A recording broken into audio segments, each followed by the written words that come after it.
मला ना व्हिडिओ बनवायचे होते. म्हणजे मनात खूप होतं व्हिडिओ बनावं. तर माझ्या मुलीने काय केलं, मला ना माईक आणून दिला. हा बघा माझा आता माईक. मग मला खूप उत्साह आला माईक बघून, की मी व्हिडिओ बनवा.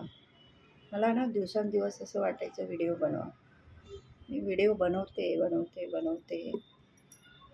चाललंय आता हळूहळू होत चाललंय, पुढे जात आहे, ग्रोथ होती आहे. म्हणून अशीच हळूहळू करून माणसाची ग्रोथ होणार. यूट्यूब आपल्याला भरपूर काही देणार.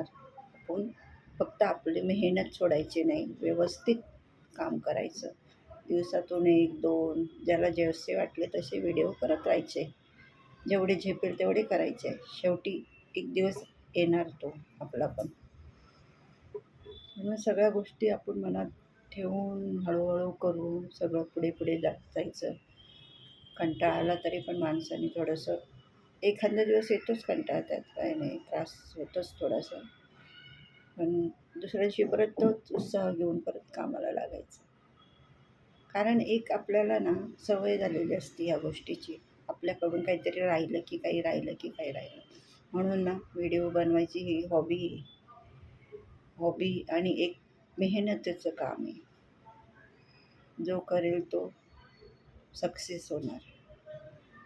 म्हणून मेहनत केली ना तर एक दिवस मेहनत रंग लाएगी, म्हणतात ना, तसंच आहे. सब कुछ ऊपर वाले के हाथ में है. हम खाली मेहनत करेंगे, हमारा काम होएगा.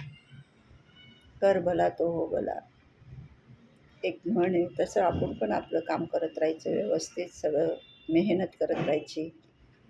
सक्सेस आपल्याच हातात आहे. आनंद होतो ह्या गोष्टीला, की आपण काहीतरी करतोय म्हणून ना करतच राहायचं, धावायचं नाही. त्रास झाला तर चालेल. समजा आपल्याला थकायला होतोच ना कधी कंटाळा येतोच, आज नको बाबा करायला. पण मग आपण आदल्या दिवशी करून घ्यायचा एखादा व्हिडिओ. दुसऱ्या दिवशी खरं जर बघितलं ना, तर विचार जर केला तर आपण ना दिवसातून 2 व्हिडिओ आरामशीर करू शकतो. कंटेंट वगैरे सगळं आपल्याला भेटू शकतं, सगळं मिळतं ChatGPTवर. पण फक्त आपलं माइंड सेट करायला जरा लेट होतं. एखाद्याला येतो, एखाद्याचं हळूहळू ग्रोथ होते. पण होते हे लक्षात घ्यायचं. माणसाने कधीच हार मानायची नाही कुठल्याच गोष्टीला. हार माणूस म्हणजे मागे फिरल्यासारखं होतं. म्हणून पुढे जात राहायचं. एक दिवस आपला पण येणार, आपण पण सक्सेस होणार ह्या गोष्टीतून. म्हणून आनंदात राहायचं, आपले काम करत राहायचं.